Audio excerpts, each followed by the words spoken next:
Our guests today are the Baul Mystics of Bengal.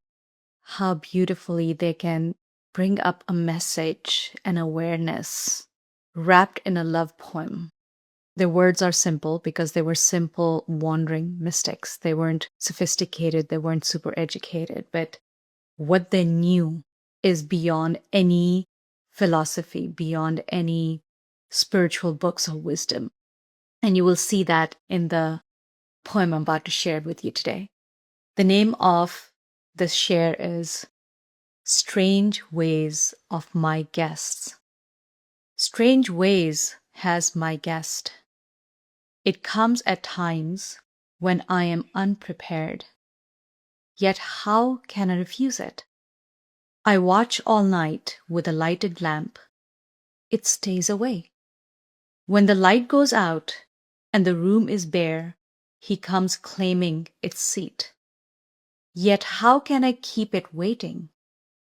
I laugh and make merry with friends. Then suddenly I start up, for lo, there it is. It passes me by in sorrow, and I know my mirth was vain.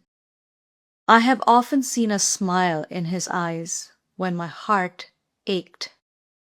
Then I knew my sorrow was not real. Yet I can never complain, even though I do not understand the ways of my guest. These words and these sentences were so beautifully sharing is a story of a relationship. For those of us on the spiritual path, it takes many, many years to just seek it out, just call it out. But once you know it, once you start to form a relationship with the spirit, that's what I call it. Once you create a relationship with your spirit, you begin to consciously engage in a game of hide and seek. Yes, and you begin to understand the ways of the spirit. You begin to understand how it operates. So in this poem, the Baul Mystics are addressing that source spirit, God, however you want to address that. The Baul Mystics are calling them my guest. And why a guest? Notice even for those of us who are in a relationship with our spirit, it doesn't quite abide in our space all the time. It doesn't hang out with us all the time. Or maybe it does, but we are drawn away on errands of life. We have to engage the world. We have to deal with survival. We have to deal with our obligations and roles that we play in this world. We're dealing with heartbreaks and financial crises and political crises. We're dealing with so much. So the quality time we get to sit down and be alone with our beloved, there are far and few in between, right? So in that sense, you can feel this time with your beloved is very special. And it's like the most special guest that can come into your day in a moment. And you've been awaiting it though. You've been calling and inviting this guest all the time. So whether you realize it or not, you've been inviting your guest in with every inhale. Do you know that? Every inhale you take, you are sending out an invitation, like reside in this in-breath. So come into me with this inhale. You are sending out an invite to your beloved every time you shed a tear, whether that be of pain, whether that be of joy. You send an invitation out to your beloved guest every time you pray, every time you feel the heartache, the longing, the loneliness. Each of those moments, you inevitably send out an invite to your guest. Now, the question is, which I get to laugh at both myself and when I see it play out in a lot of people on the spiritual path, do we create the space to welcome this guest in as and when it chooses to arrive? So if you think of any legitimate spiritual path, doesn't matter which spiritual path you take, but whichever you take, if it is real, if it's legitimate, you will find that each one of them will ask you to create an everyday practice. That is a requirement. So any of the spiritual shortcuts you will see, you will find that there's no requirement for you to spend a dedicated amount of time every day to cleanse the space of your heart home, cleanse the space of this body, because this body is the temple within which you are awaiting the arrival of your guest. So, like I said, every legitimate spiritual path will ask you to prime the space of the heart, because when your guests arrive, you usually welcome it in the space of the heart. That's your home. Every single day, we must be cleansing the space that's been taken over by the marketplace, right? Our same body and same mind is being used to transact in the outer world. That's why I call it a marketplace. There's a lot of countless transactions taking place. But in all that marketplace dust that has accumulated within you, both in your body, your emotions, and your mind, do you take time to clean that dust away every day? If you're going to be inviting guests over, don't you think you would clean the space of your home? I mean, don't we do that naturally? So it's the same thing with this most precious guest that we've been sending out invites for a very long time. And maybe one day our invite gets accepted. But is our home prepared for that? That's sadhana, preparing the space. In our everyday processes, internal processes, do you notice this trail, like a slimy little trail of doubt, of fear that gets left behind by the ego's presence? Do you feel that? How much work does it take on an everyday basis to keep cleaning after that trail? We clean that out and we light the incense of our devotion. We clean that doubt and that fear out to whatever extent we can every day. And if you haven't cleansed that space in a very long time, you can get overwhelmed with how much cleansing is needed before you can even start inviting your beloved into the space. But don't be overwhelmed. It doesn't take too long. You just begin where you are. If you were on a practice and you've fallen off the practice, it doesn't matter. Tomorrow or today is another day. Start today. And whatever you do, whichever practice you do it simply with the intention of, I am preparing the space of my home so that my beloved can come and meet me here. And we can be in this pure, sweet communion with each other. And we need a pure, cleansed space. Let me adorn the walls of, my mind with mantra, meditation, affirmation, hymns, whatever that is for you. Let me adorn that space with all that. Make it welcoming. Let me prepare offerings of love, right? Don't you do that when a guest comes in? You prepare to offer them something. Same with the internal guest. So he says, strange ways has my guest. It comes at times when I am unprepared. Yet how can I refuse it? When you have been longing for this guest to come in, and this guest comes at the most inopportune time, what do? And this guest of ours, it doesn't quite follow the etiquettes of hospitality, right? It just comes in whenever it wants. I mean, that's been my personal experience. So I've been meditating, doing yoga for, how many ever days or months or so forth, and say, please, I need help with this. Come on, show up. I need to feel that presence. I'm alone. I feel lonely, whatever that is, however we are calling out to it. And then you're going about, it doesn't show up, yeah? And you're going about your business, and just like that, a download. There it is. There's the guest. And most of these downloads, most of these aha moments, these epiphanies, or these guidances, even intuitions, appear at a time that don't feel very convenient. And most often, if we are not in relationship with our soul yet, right? That's why I said this is a story of a relationship where this play is happening consciously. But if this play is not happening consciously, and this guest arrives in a very inopportune time, you will dismiss it. You will not open the door. So when people come to me and say, I've been meditating, I've been trying to create a relationship, I call out, I ask questions, I need help, I don't think my prayers are being heard. And most often that's not true. Like I said, It just appears at times that are not very preferable for you.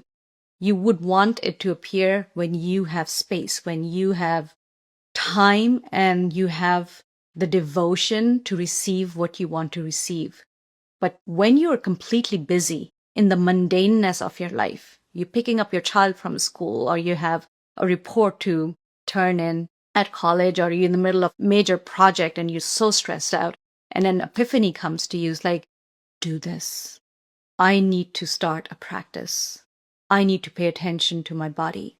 Whatever that guidance is, that hukum is for you, how many of us can say, I receive it. I'm in the middle of this major transactional state in the marketplace, but I hear it. I hear it. I'm going to slow my breath down and I'm going to receive you right now.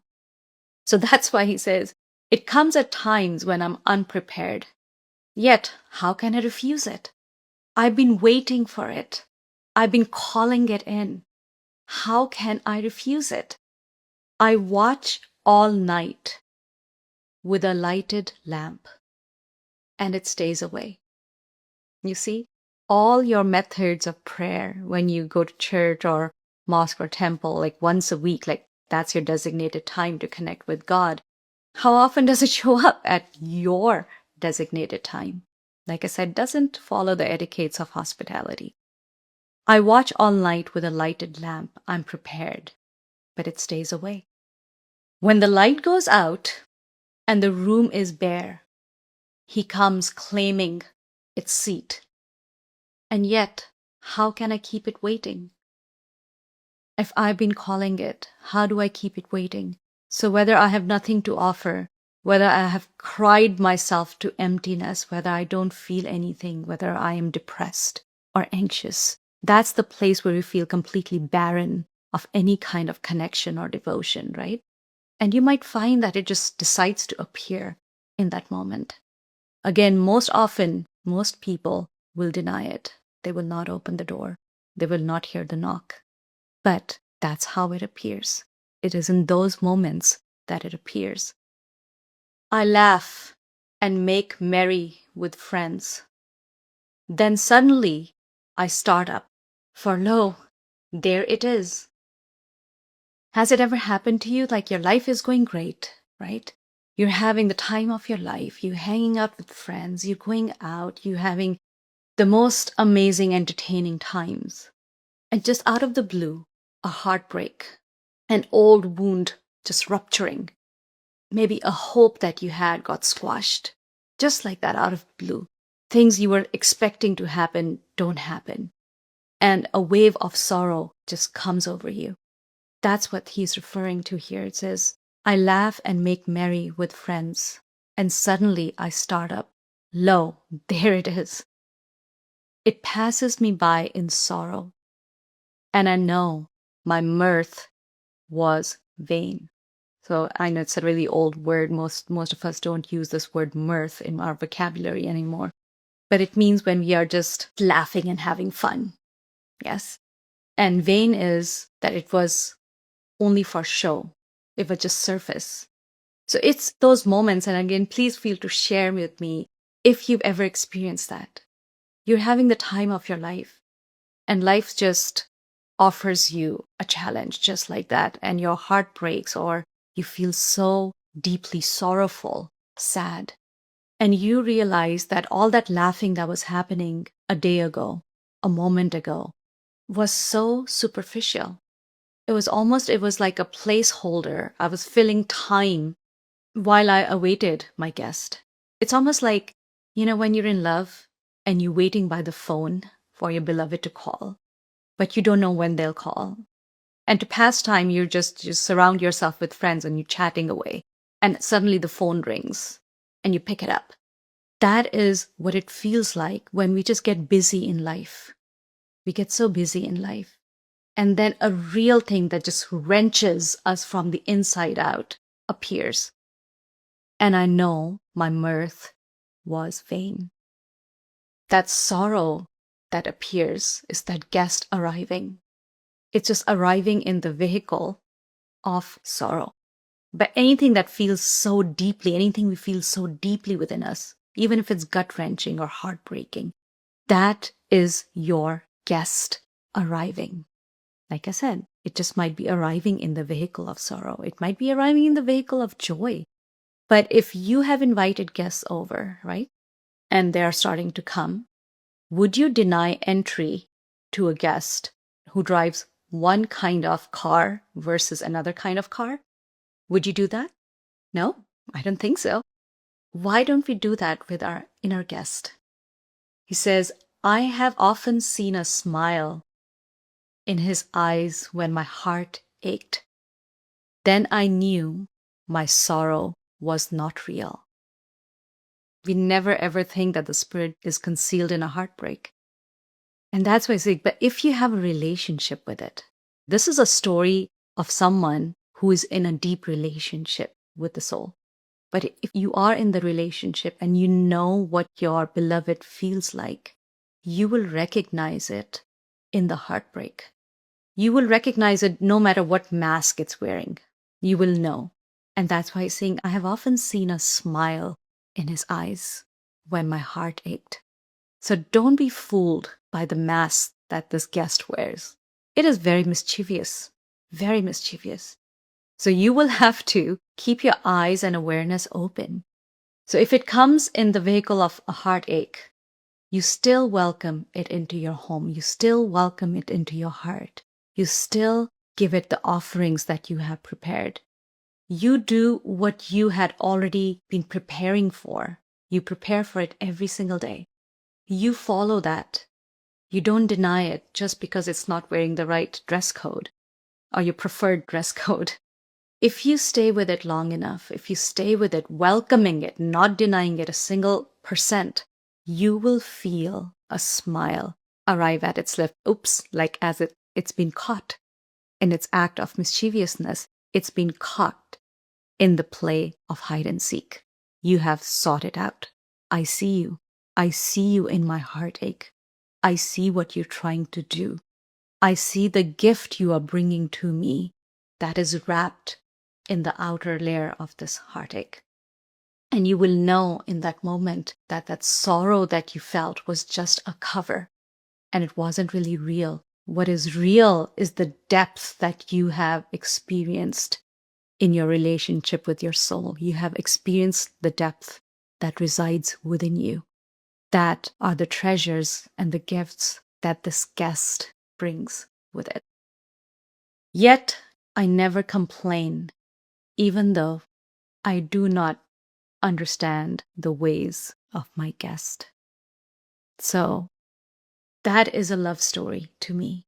Even though you don't understand what garb it's going to show up in, what trick it has up its hands, right? It's like it's a really joyful, playful guest. And that's why you love it so much. But you don't necessarily understand its ways. Even though it doesn't follow any etiquettes of the heart or hospitality, you are so in love with it. You're so enthralled with it that you're constantly prepared, just waiting its arrival. There's nothing to complain. Even if you don't understand its ways, stay in relationship with it. Don't give up on that relationship. Do not close the door ever on your guest. In our Indian tradition, we have so many spiritual traditions or just holidays that we practice that becomes a metaphor for what we're talking about, right? We clean our home, we light the path of our home with candles, whether it's Diwali or whatever that is. We make these elaborate designs. We just decorate the place with lights as if we are welcoming something auspicious, someone who's so auspicious, so precious. It is the same thing on the inside. The only job you have in this relationship with your soul is to keep the doors of your heart open. And all practices, all spiritual practices are designed to get this body and the mind prepared to receive this guest. And if you are so deeply in relationship, you will accept whatever it brings to you. You will accept whatever vehicle it comes in. You will accept whatever it's wearing. You will not have a judgment towards it. You will not have a preference towards it. That is love. If you want that love relationship, you will have to drop that binary way of looking at things and preferring them one way that beloved comes in all forms. You don't have to understand. You simply have to accept.